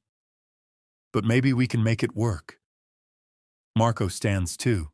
He reaches out, hesitates, then gently touches the baby's head. He has her eyes, Elena's eyes. He has Dominic's stubbornness. Jamal smiles despite everything, and my terrible timing. Marco almost smiles. Almost. Tell Dominic. He stops, shakes his head. No, don't tell him anything. Some things are better left buried. He walks away. Down the pier, toward a black car that's been idling at the street. The door opens. Marco gets in. The car drives away. And just like that, it's over. Jamal pulls out his phone, calls Xavier. It's done. Marco let Dominic go. Xavier's voice is rough with exhaustion. How? By choosing something other than revenge. Jamal looks at the baby, at the dark eyes staring up at him. We should all try that sometime. Where are you? Xavier asks. Pier 17. I need a ride. Jamal starts walking toward the street, and someone needs to tell Dominic his sons are waiting for him. He already knows. Xavier's voice softens. He's been calling every 5 minutes asking if you're okay. I'm okay. Jamal says it out loud, tests the words. They might even be true. I'm bringing his son home. 3 hours later, Jamal sits in the safe house cabin. The other 2 babies are awake. Federal, changed, playing with their hands and making sounds that aren't quite words, but aren't quite random either. The door opens. Dominic stands there. His face is bruised, his shirt torn, blood on his knuckles, but his eyes are clear, alive, whole. He crosses the room in 3 strides, pulls Jamal into his arms, careful of the belly, careful of the baby Jamal's still holding. You're insane. I know. Jamal buries his face in Dominic's chest. But it worked. You could have died. Dominic's voice cracks. Marco could have killed you but he didn't. Jamal pulls back, looks up at him. He chose different. We all did. Dominic looks at the triplets, at the 3 faces watching him with curiosity, at the life he didn't know he had until a week ago.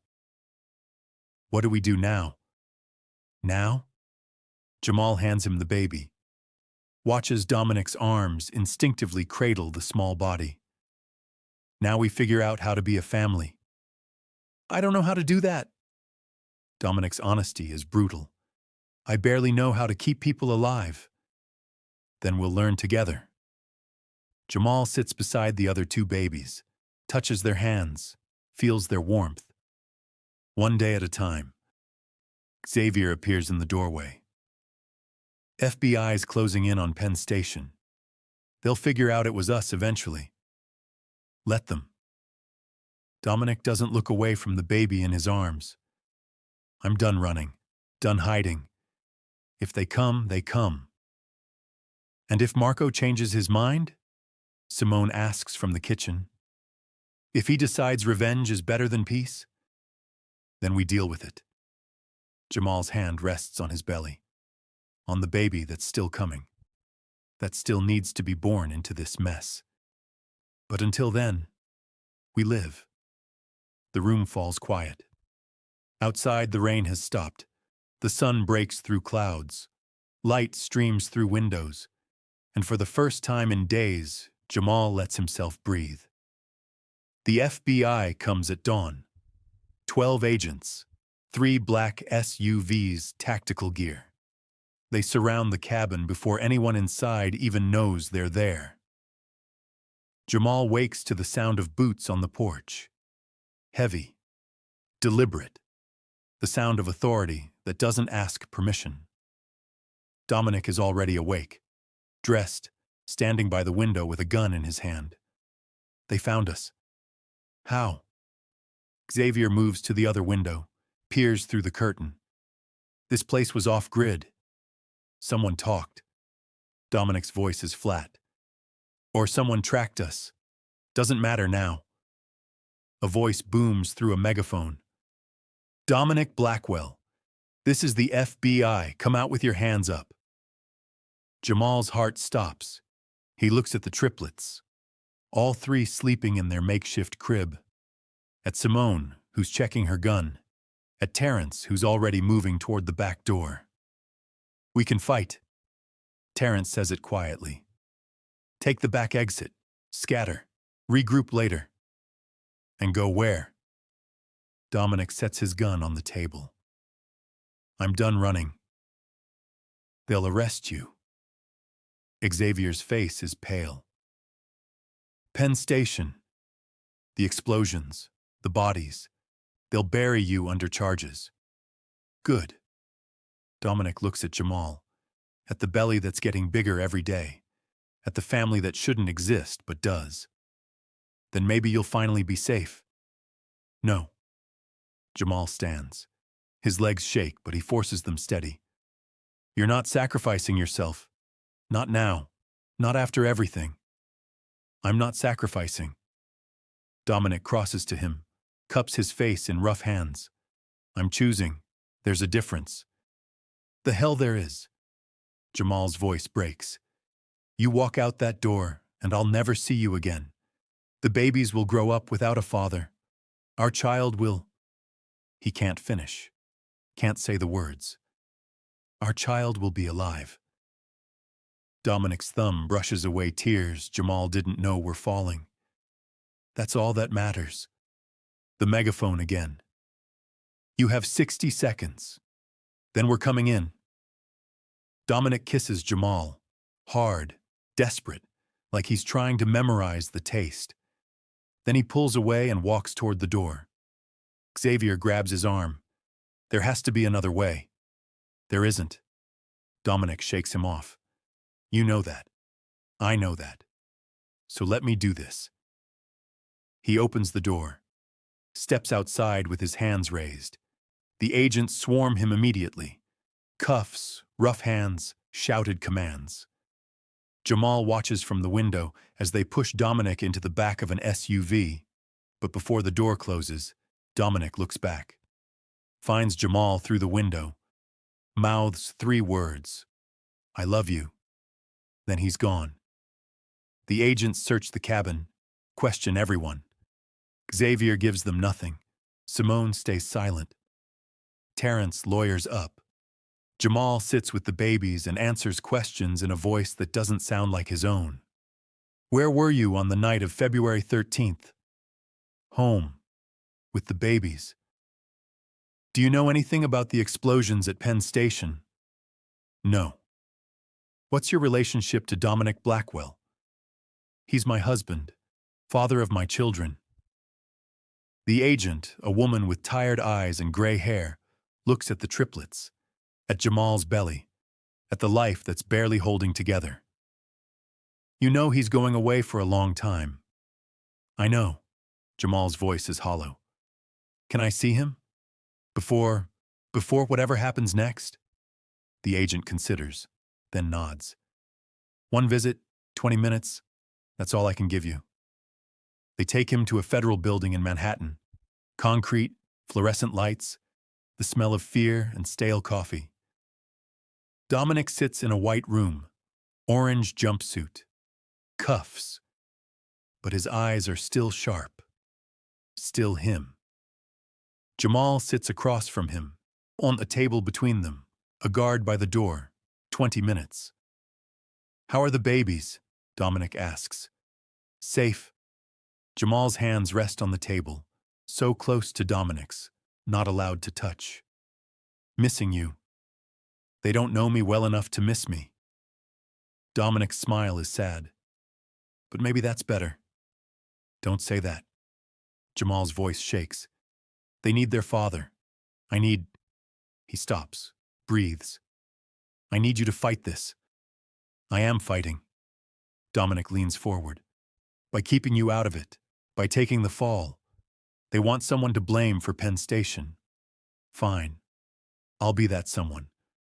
But you didn't— It doesn't matter what I did or didn't do." Dominic's voice is steel. "What matters is you walk away clean. You and the babies. That's the deal." "What deal?" Jamal's stomach drops. "Dominic, what did you do?" "I told them everything." Dominic's eyes don't leave his face. About Marco, about Sebastian, about the territory wars and the money and all of it. Gave them names, locations, everything they need to dismantle what's left of the families. "You turned informant." Jamal's voice is barely a whisper. "They'll kill you for that. Marco's people, the other families, they'll try." Dominic's smile is cold. "But I'll be in federal protection. Witness relocation after the trial. New identity. New life. Without us?" Jamal's heart shatters. "You're just going to disappear?" "Without you." Dominic's voice cracks. "You and the babies stay here, get new names, new lives, far away from me, from this world." "I don't want a new life." Jamal's hands slam the table. The guard steps forward, but Dominic waves him off. "I want our life, the one we were building, the one that got 23 people killed." Dominic's voice is raw. "The one that put our children in danger. That got my brother shot.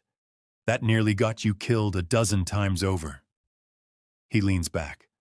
"That life is over, Jamal. It has to be." "So what?" Jamal's vision blurs. "We just pretend we never knew each other? Raise your children alone? Tell them their father is dead?"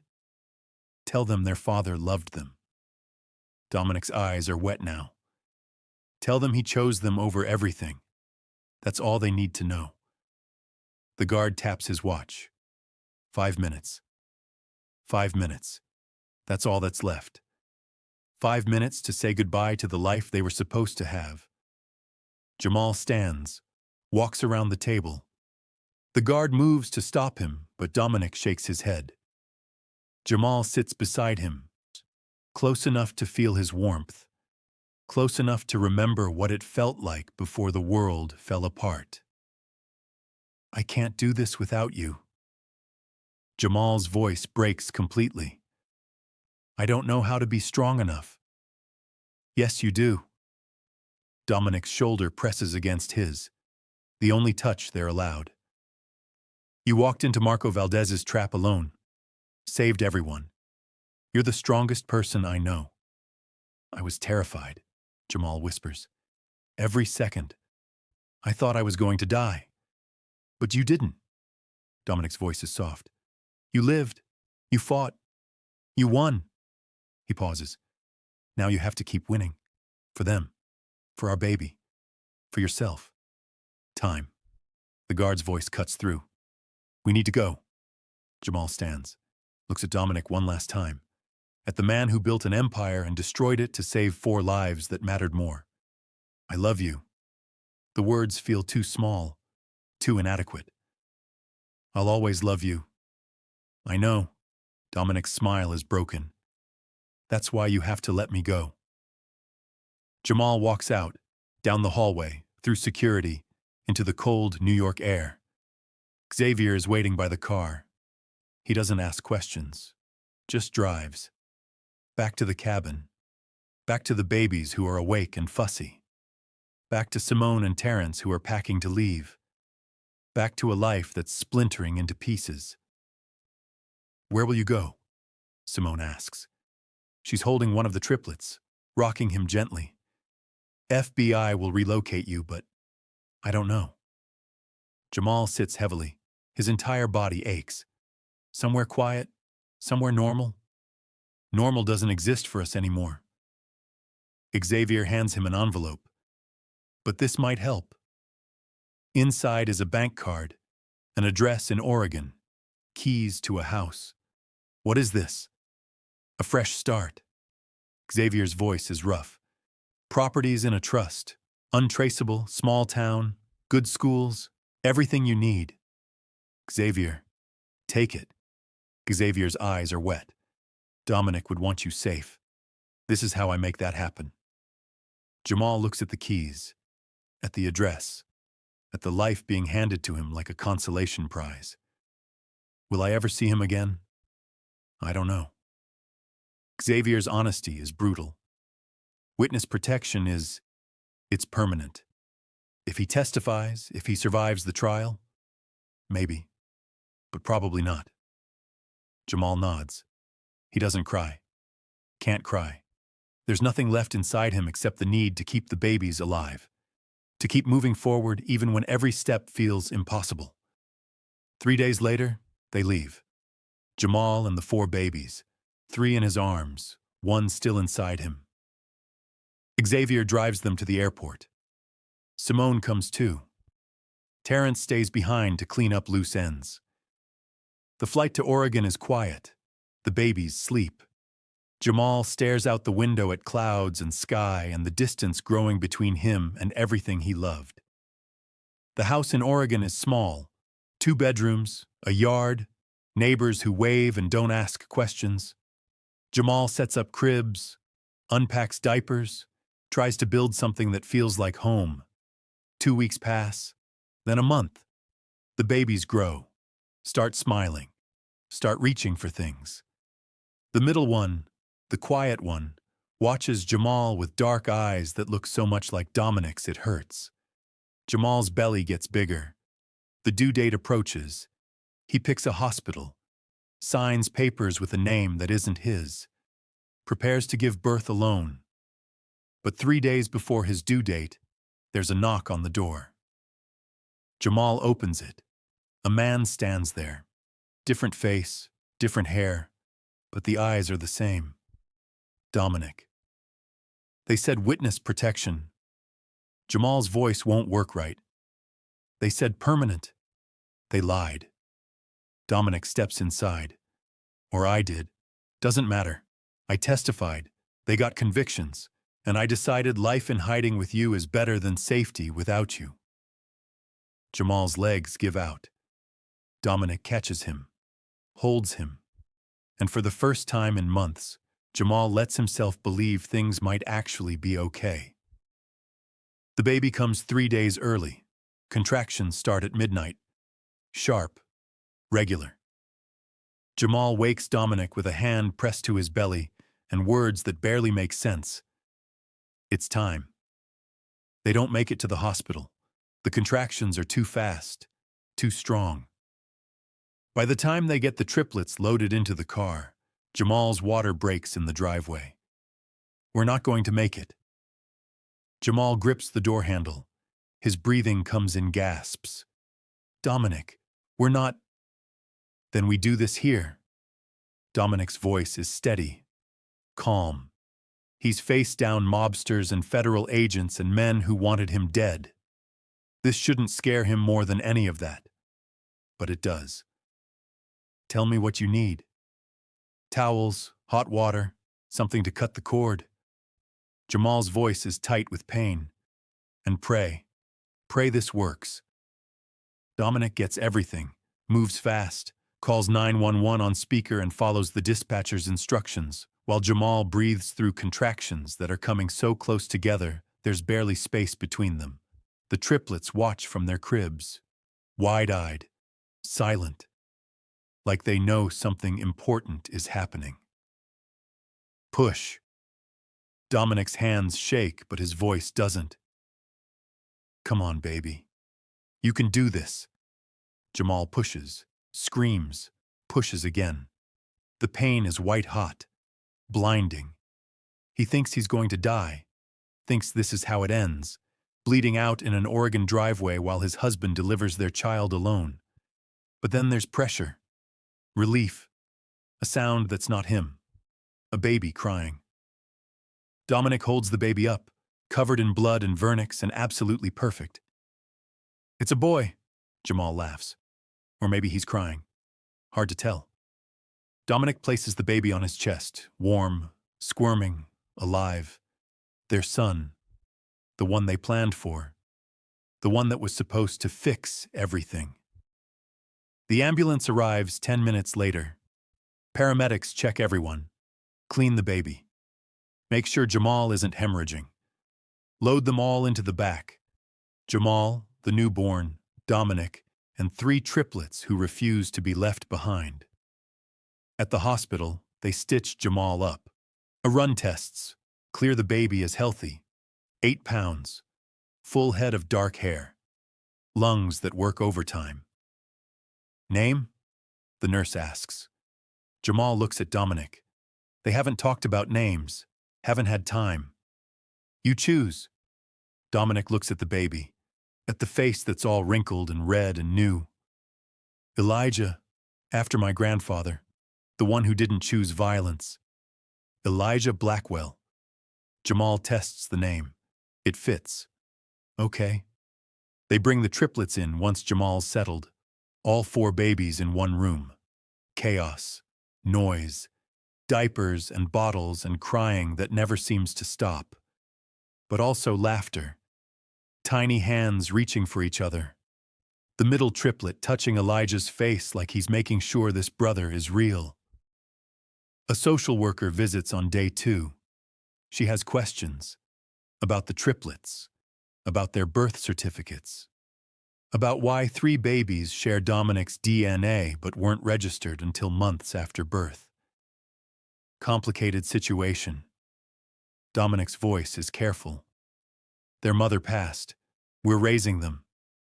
The social worker makes notes. I'll need documentation, death certificate, legal guardianship papers. You'll have it. Dominic doesn't blink. Whatever you need. She leaves. Jamal looks at him. We don't have those papers. We will. Dominic pulls out his phone. Xavier's good at making things appear. Give him 24 hours. 24 hours later, the papers arrive. Perfect, official, completely fabricated. The social worker accepts them, closes the case, moves on to the next family in crisis. They bring all 4 babies home. The house feels smaller, louder, more alive. Dominic sets up the 4th crib, changes diapers, and heats bottles at 3 a.m. while Jamal feeds Elijah.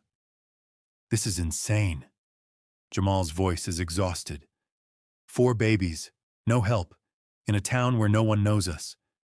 Yeah. Dominic sits beside him, holds one of the triplets who won't settle. But it's hours. Weeks turn into months. The babies grow, start rolling over, start babbling. The triplets develop personalities. One's loud and demanding, one's quiet and watchful, one's always smiling. Elijah is stubborn, refuses bottles, only wants to nurse, screams when he doesn't get his way. Dominic says it's genetic. Jamal goes back to school, online classes, social work degree, because someone needs to help families like theirs, families who don't fit the normal boxes. Dominic works construction, legitimate, legal. No one knows who he used to be. No one asks about the scars or the way he checks every room before entering. They make friends. Slowly. The neighbors bring casseroles. The woman next door babysits sometimes. The man at the grocery store always asks about the boys. Marco Valdez never contacts them, never appears. The money he took from the Blackwell estate disappears into offshore accounts. Rumor is he's in South America, living quiet, trying to forget. Sebastian survived the gunshot, spent 6 months in prison, got out on medical release, lives in California now, cuts all ties with the family. Dominic doesn't mention him. Xavier visits twice, brings gifts, plays with the babies, doesn't stay long. His world and theirs don't overlap anymore. Can't overlap. 2 years pass. The babies become toddlers. Walking, talking, getting into everything. The house is chaos, toys everywhere, crayon on walls, constant noise, but also joy. First words, first steps. First time the middle triplet says daddy and means Dominic. First time Elijah hugs Jamal without being asked. Jamal stands in the kitchen, watching through the window as Dominic plays in the yard with all 4 boys. They're chasing him, screaming with laughter, falling over their own feet. This isn't the life they planned, isn't the empire Dominic built or the future Jamal imagined. But it's real. It's theirs. And somehow, against every odd, they're making it work. The middle triplet, they named him Marcus after the man who chose different, runs to the window, presses his hands against the glass. Daddy, come. Jamal opens the door, steps into sunshine, into noise, into a life that's messy and hard and absolutely perfect. Dominic catches him around the waist, pulls him close. The boys pile on, giggling, sticky hands, grass stains on everyone. This is insane. Jamal says it against Dominic's shoulder, but he's smiling, can't stop smiling. Yeah. Dominic kisses the top of his head, but it's ours. And that's enough. More than enough. It's everything. The screen fades. The story ends. But somewhere in Oregon, a family that shouldn't exist keeps existing, keeps loving, keeps choosing each other every single day. Because that's what family does. Thank you for joining us on this journey. If this story moved you, inspired you, or made you think about the choices we make for the people we love, please hit that subscribe button and turn on notifications. We have more stories coming. Stories about resilience, redemption, and the families we build from broken pieces. Drop a comment below and share your thoughts. What would you have done in Jamal's position? In Dominic's? Your perspective might inspire someone else who needs to hear it. Until next time, remember, family isn't just who you're born to. It's who you choose. And sometimes, the most powerful choice is simply to stay.